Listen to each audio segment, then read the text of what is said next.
टिक के साथ है, खैर वो तो कोई भी हासिल कर लेता है, लेकिन यहाँ पर इस वक्त ये पूरा ट्वीट है। क्या वाकई जो टॉक्स इस्तांबुल में फेल होने की बात अब सामने आ रही है, क्या उसके बाद हालात वेस्टर्न सेक्टर में या डूरंड लाइन पर बहुत ज्यादा बिगड़ने की उम्मीद जता रहे हैं? और क्या उसी को देखते हुए इस तरीके के वीडियोस अब सामने आने लगे? अहमर मस्तिकर आ चुका है, बहुत स्वागत है अहमर भाई, बहुत वेलकम है आपका भी आने का। मैं आरजू से जवाब ले लेता हूं पहले इस पर। आरजू। देखिए, जैसा मैंने कहा कि ये डिफरेंट टाइप के जो वीडियोस आ रहे हैं उन सब के ऊपर भरोसा नहीं किया जा सकता, मगर ये ज़रूर है कि टॉक्स जो हैं वो फेल हो चुके हैं और दोनों एक दूसरे के ऊपर एलिगेशन लगा रहे हैं। और हमारे यहाँ भी यही बात चल रही है कि लगता ये है कि पाकिस्तान ज़्यादा इस चीज़ को सीरियसली लेने के लिए तैयार नहीं है या ख़त्म करने के लिए फौरी तौर पे तैयार नहीं है, और उसके बहुत से रीजंस दिए जा रहे हैं, जिसमें ये भी कहा जा रहा है कि जो इस वक्त की गवर्नमेंट है वो कुछ नए नए लॉज ला रही है, नए नए अमेंडमेंट्स लेकर आ रही है असेंबली के अंदर, और उसको पास कराने के लिए भी एक तरह से प्रेशर डाला जा रहा है पब्लिक पे, बताने के लिए कि जी हमें तो बड़ा खतरा है अफगानिस्तान से, और अफगानिस्तान के अटैक्स चल रहे हैं और कहीं से कंट्रोल होने में नहीं आ रहे। तो ये चीज़ें भी साथ साथ चल रही हैं। तो इस वजह से इस वक्त लोग जो हैं वो काफ़ी कंफ्यूज हैं कि ये कर क्या रहे हैं, क्योंकि ये जो टॉक्स हुई थी इनका कोई ना कोई रिजल्ट तो आना चाहिए था, लेकिन लग ये रहा है कि बिल्कुल इस वक्त किसी किस्म का रिजल्ट जो है वो हमें दिखाई नहीं दे रहा। आरजू आरजू, मैं इस वक्त आपका इशारा करना चाहूंगा एक वीडियो पर। अभी अभी ये वीडियो मैं एक बार फिर से चलाऊंगा, और आरजू इसी वीडियो पर शायद मैं आपसे बात करूं। मैं आपको मौका इसलिए दे रहा हूं क्योंकि आप पाकिस्तान में बैठकर पाकिस्तान का ये वीडियो जो इस वक्त, ये कोई नजीब फरहोदी हैं, ये लिखते हैं वाना टाउन है साउथ वजीरिस्तान में, खैबर पख्तूनख्वा में, ये टीटीपी के कंट्रोल में आ चुका है। पाकिस्तान की मिलिट्री डिमांड करती है अफगानिस्तान से सिक्योर और सेफ्टी, लेकिन हमारे साथ वॉर की बात है। You can't even rain in a single opposition group. आप कैसे उम्मीद करते हैं एंटायर नेशन के साथ लड़ने के लिए? TTP is Pakistan own internal issue. ये जो तस्वीरें इसके ठीक पहले मैं अभी आपको दिखा रहा था, क्या ये वाकई वाना टाउन इस वक्त टीटीपी के कंट्रोल में है? ये आपको क्या जानकारी मिल रही है जो तस्वीरें चल रही हैं इस वक्त? देखिए, पहले तो ये कि राजीव, आपके आपके यहाँ से जो कनेक्ट किया गया तो वो फ्रेम मुझे नहीं आ रहा है कि मैं वो वीडियो देख पाऊँ। और मैं एक मुझे इस मेरे वक्त देख रही पास हैं आप क्या अपने साथ? नहीं, नहीं, मुझे आप अभी भी मेरे नहीं देख पा सामने रही? ब्लैंक है। नहीं, मेरे पास शुरू से ब्लैंक है मैं जो फ्रेम आपको है। मैं आपको अभी इस बीच की आप बात कर रही हैं, मैं आपको ये वीडियो ही भेज रहा हूं, और आप इस वीडियो को देखकर अपना रिएक्शन अभी तुरंत थोड़ी देर में दे दीजिएगा। क्या आपको अब दिख रहा जी, है? जी, अब दिख रहा है, आरजू, अब मैंने दिख रहा है वीडियो। अभी आपको वीडियो का भी लिंक भेजा है, तब तक आप हम्म। देखिए, क्योंकि ये वाना टाउन के बारे में क्लेम किया जा रहा है कि वहां कब्जा कर लिया। मैं चाहूंगा इस पे आपका रिएक्शन, आप देखिए। तब तक अहमर मस्तिकन को इस वक्त ले लेता हूं। अहमर भाई, टीटीपी या अफगानिस्तान, मैं टीटीपी अफगानिस्तान अभी अलग नहीं करूंगा, क्योंकि अफगानिस्तान का कहना है इंटरनल मैटर है पाकिस्तान का, और पाकिस्तान अफगानिस्तान के बाद तीसरे टॉक्स फेल हो गए, जिसके पहले ख्वाजा आसिफ ने कहा था कि अगर ये फेल होते हैं तो ये वॉर होगा। लेकिन इस बीच बलूचिस्तान से 15-16 और यूथ गायब हो गए, और वहां पर एक जबरदस्त प्रोटेस्ट चालू है। क्या टीटीपी और बीएलए अब साथ में हैं, क्योंकि अब दोनों को एक कॉमन एनिमी समझ में आ गया है? राजीव भाई नमस्कार। नमस्कार। मैं आपका शुक्रगुजार हूं कि आपने मुझे मौका दिया। मसला यह है कि जब एक जिस्म बीमार होता है, जिसमें कैंसर हो, उसमें सर दर्द भी होगा, उसमें पैर का दर्द भी होगा, उसमें शायद उल्टियां भी आएंगी।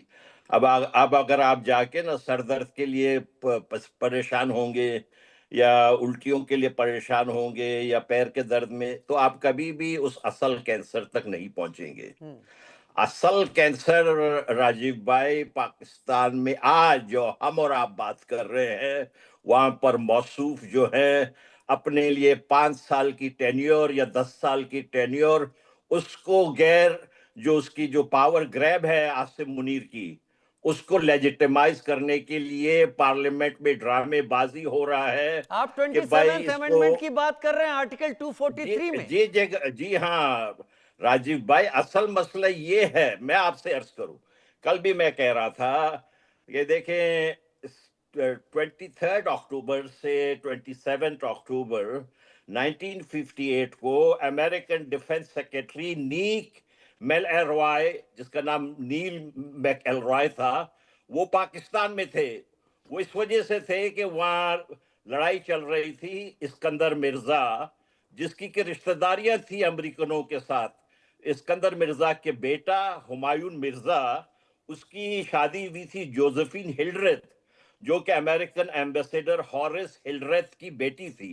हॉरेस हिल्डरेथ अब पाकिस्तान में अमेरिकन एम्बेसडर रह चुका था। तो ये समझे थे, इस्कंदर मिर्जा समझे थे कि हमारी रिश्तेदारी जो है अमेरिकनों के साथ है, और अमेरिकन इनके असल आका थे। वो समझे कि भाई मैं तो अयूब खान को जेर कर दूंगा। लेकिन ये जो आए थे मौसूफ डिफेंस सेक्रेटरी मैकेलरॉय, ये उस दिन पाकिस्तान को इन्होंने छोड़ा है अक्टूबर 27, 1958 को। उसी 1 घंटे या 2 घंटे के बाद अयूब खान ने अपने दोस्त, वो उसको अपना बहुत दोस्त कहते थे इस्कंदर मिर्जा को, उनको इन्होंने डिपोज कर दिया, और अयूब खान जो है पाकिस्तान के स्याह सफेद के मालिक हो गए। आज इतने साल गुजरने के बाद ये जो मैकडोनल्ड बर्गर, जो इनको कह रहे हैं कि मेरा फेवरेट जनरल है, राजीव भाई असल मसला पाकिस्तान का यही है।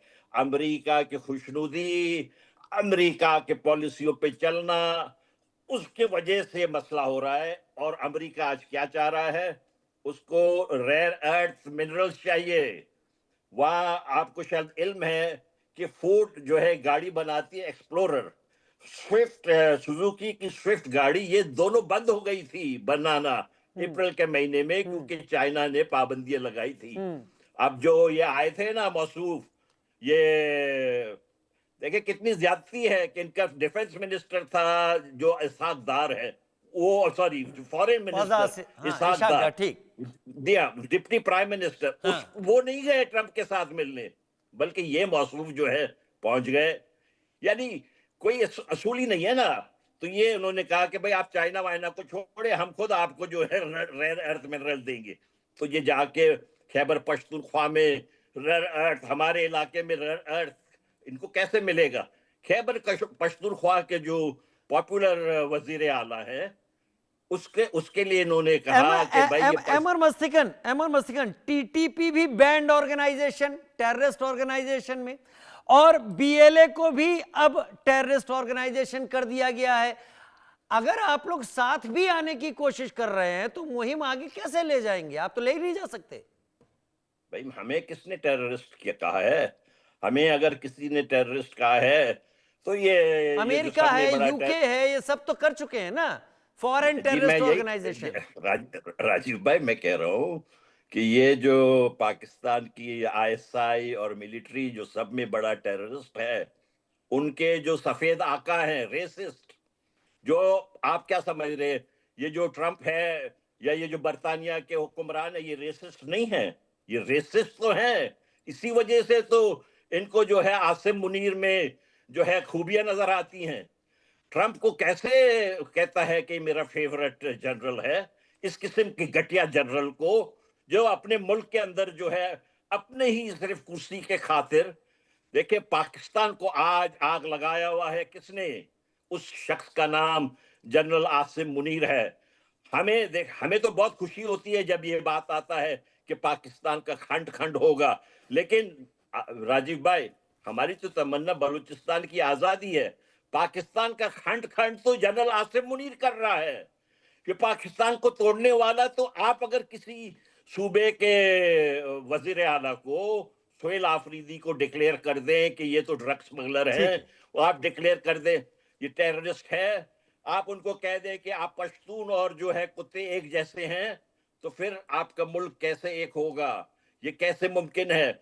देखें मैं आपसे एक बात कहता हूं, तालिबान जो भी हो, मैं तालिबान के ऊपर 1000 टाइम पाकिस्तान के आईएसआई या आर्मी के मुकाबले में बिलीव करूंगा।